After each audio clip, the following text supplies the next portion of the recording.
Now we can see if he has full range of motion, same as the old way. Can you bring your head up off the table? Up. Good.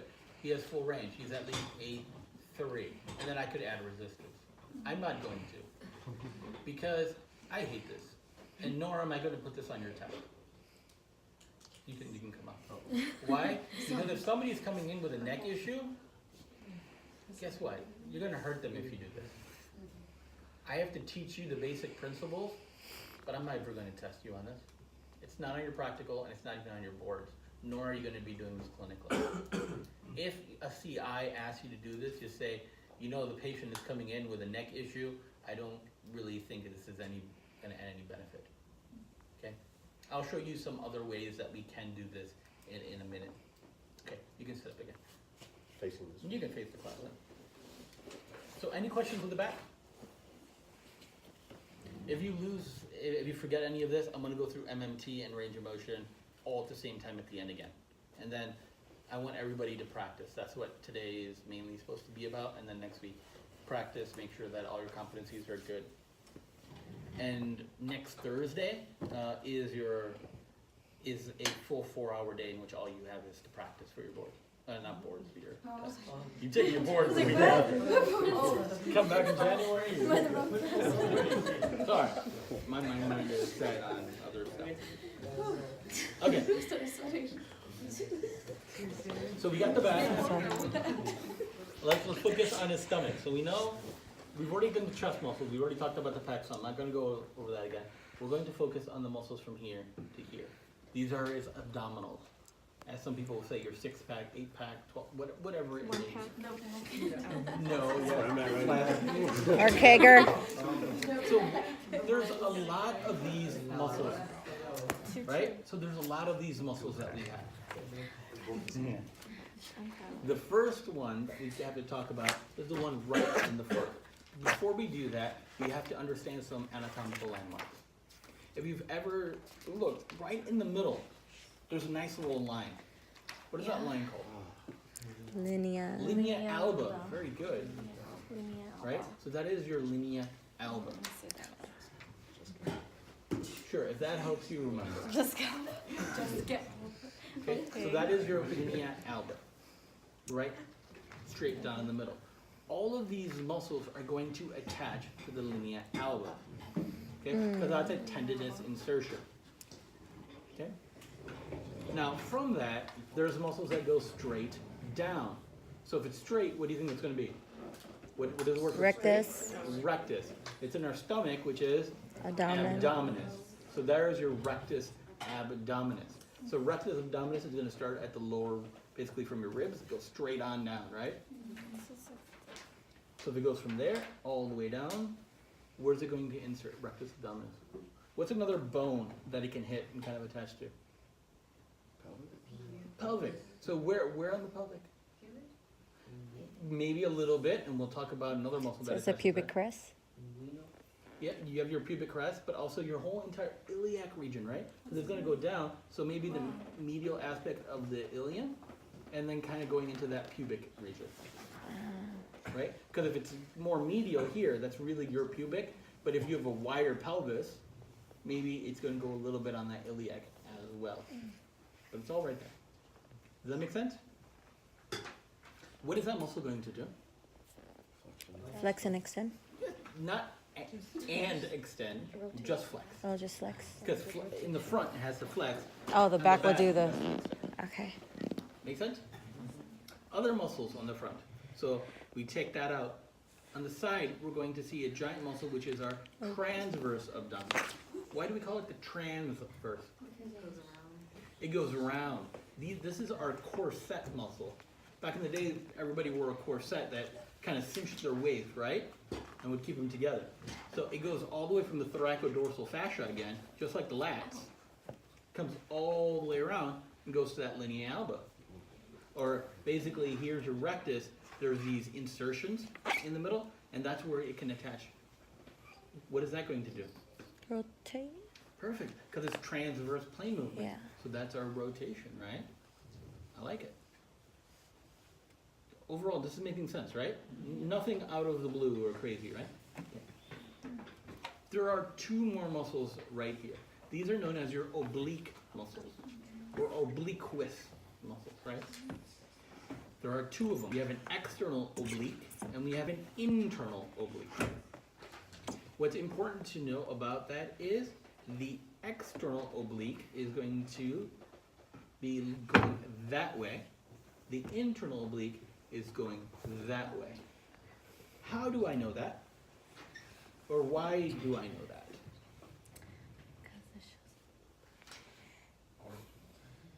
Well, it is origin insertion, but I want you to know the action.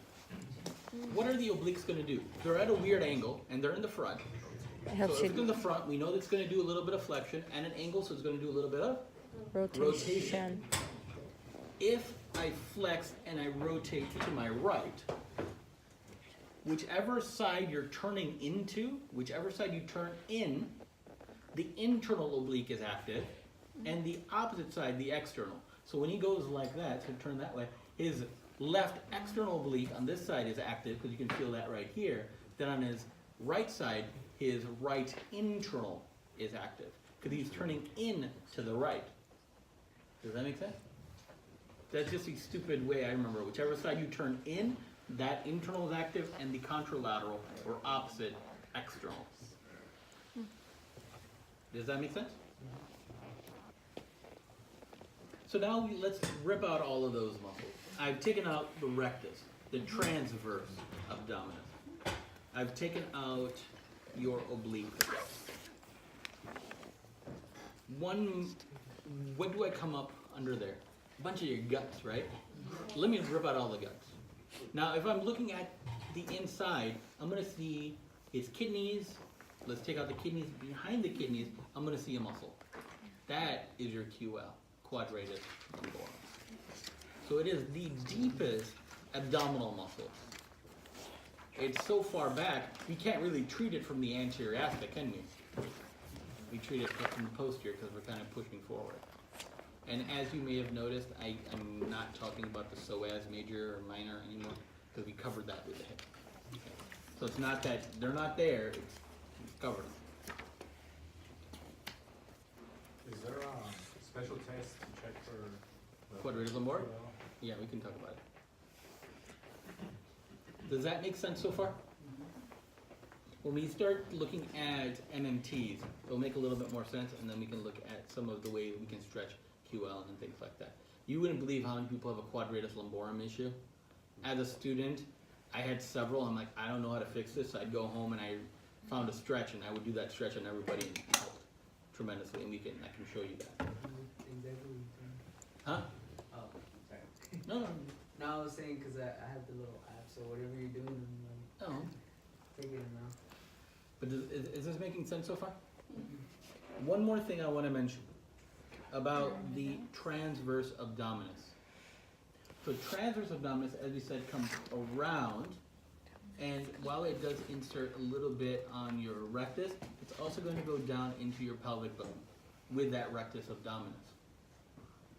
What is that going to tell you? That's important clinically. Okay, and it has something to do with back pain as well. Isn't it like a posterior tilt, it would affect maybe forward or? Well, if you have a posterior pelvic tilt, you're going to have tight abdominal. That's true. So what else?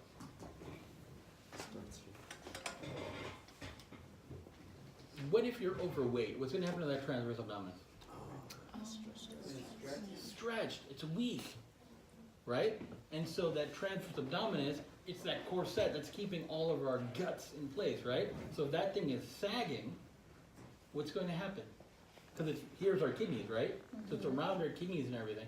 So when somebody who's overweight, who has a big belly, when they cough, they sneeze, they laugh, what happens? This is weak, and it pulls on their pubic region. They so pee. So they leak. So we can actually work on that. If somebody has urinary dysfunction, as we'll talk about next semester, right? We can actually strengthen that transverse abdominis, and that it's going to actually help them prevent leakage or peeing, right? Super, super important. If somebody has that issue, it means that they have a TA weakness or transverse abdominis. abdominis weakness. And that's what we're going to see. We're going to see TA exercises.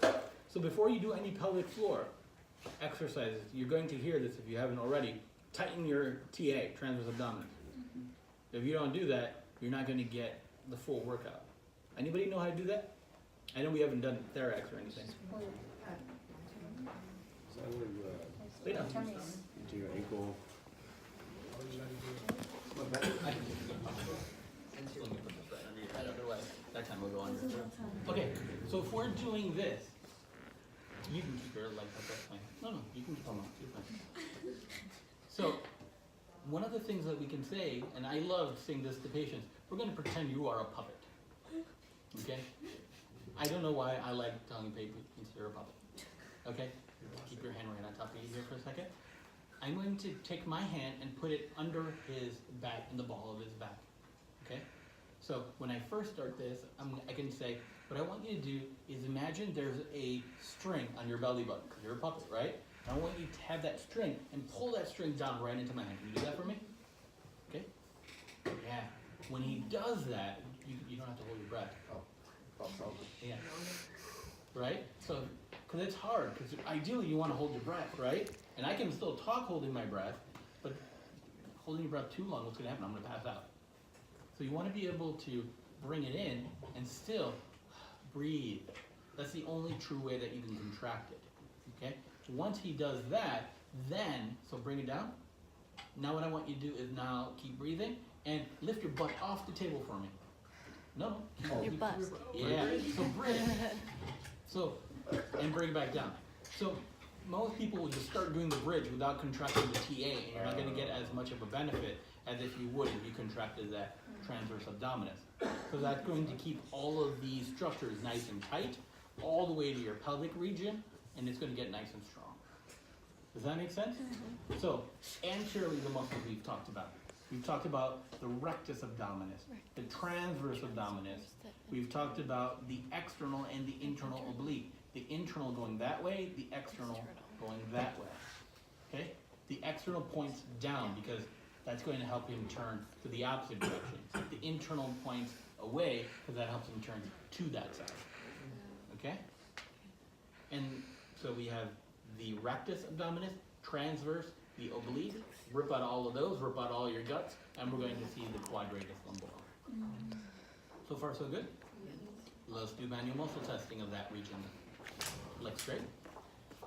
So if we're doing this, it's exactly the same as the back. We're going to go 5, 4, and 3. But I'm going to show you backwards. I'm going to go 3, 4, and 5. So that way you see easy and then more difficult. Okay? So before what we did was Superman, hands behind your head, hands at your side. Okay? Another way that you could do it is 1, 2, and then 3. It all depends on which book you read. Okay? So you could keep it in front of you, or you could get here's a 5, here 4 is behind your back, and a 3 is arms at your side. Okay? So let's do it this way. What would make it hard for him to flex? No, we're gonna have you do crunches. Reverse crunches. We're not gonna do reverse crunches. Rushing to his Okay, so let's make this super easy. Let's start with a grade 3. Keep your arms right in front of you as if you're a zombie. Now, kind of at an angle a little bit. Now, can you lift? Can you come up? As high as you can go. He's pretty strong. Clearly, he's at least a 3. Okay? What am I actually looking for to come off the table? His The shoulders. scapula. What part of the scapula? Inferior angle. Perfect. Here, if I look at the xiphoid process, which was T7 anteriorly, in this, I'm looking at T7 posteriorly, which is the inferior angle. Does that make sense? So I'm looking at the same region. So, come up a little bit. That's it. That is all of his abdominals. His abdominals are going to shut up. After that, it becomes higher. His abdominals aren't working. people will keep doing like ab crunches all day, day in, day out, and they don't develop abs. Why? Because that's not the muscle that they're targeting. What muscle is that? Pass. Yeah, so as soon as that inferior angle comes off the table, what muscle is completing that? Is it the extra Back. Is it the What's the deepest abdominal muscle? rectus? Quad. Quadratus lumborum. So as soon as the inferior angle comes off the table, it's the QL that completes that. Because it's basically reverse hip flexion, isn't it? So that's all it's really doing. Just like you said, reverse abdominal crunches with my knees to my chest, why can't I do reverse of that, which is actually bringing this higher up? Isn't that really weird? But that's what it is. It's the quadratus lumborum that really does that. It could be super hard and strong, but is that really going to give you a nice strong abs? No, because it's so far behind all your guts, right? It's just going to give you a tight back. Right? So you can do crunches day in, day out, and your back is going to look stronger, not your abs. Does that make sense? That does make sense. Okay? That's why if you want to work on the upper abdominals, we can do crunches as soon as you bring the inferior angle off the table, you're set. If you want to do the lower abs, reverse. Because there's that bottom part right there. That's how you're going to develop this. Does that make sense? Next semester, we'll kind of talk about that a little bit.